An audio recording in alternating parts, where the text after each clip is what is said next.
New tensions in the Middle East threaten the fragile U.S. and Iran peace agreement.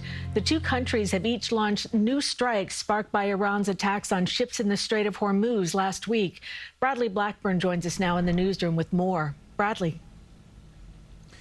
Cindy, good morning. The two sides both agree that the attacks will halt for now, but there are different versions of events about what happens next in the critical Strait of Hormuz. A U.S. official says vessels will be allowed to move freely in the strait. The Iranians only say they're having meetings again about it. But big picture, the fresh violence is raising a lot of questions about a peace deal that's barely a week old.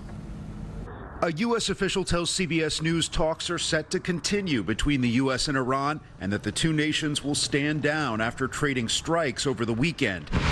Early Sunday, Iran launched missiles and drones toward American military sites in Bahrain, damaging this apartment building and Kuwait, prompting warning sirens. A U.S. official says there were no impacts to American personnel and assets. The attack came a day after the U.S. carried out strikes on Iranian missile and drone launch sites in response to Iran's attack on ships in the Strait of Hormuz last week. If the Iranian regime thinks for a second that President Trump is going to stand by while Iran continues to attack international shipping without a response, or our bases without a response, they're sadly mistaken. President Trump warned on social media the U.S. may be forced to militarily complete the job that we very successfully started, just a week after he signed a memorandum of understanding at Versailles.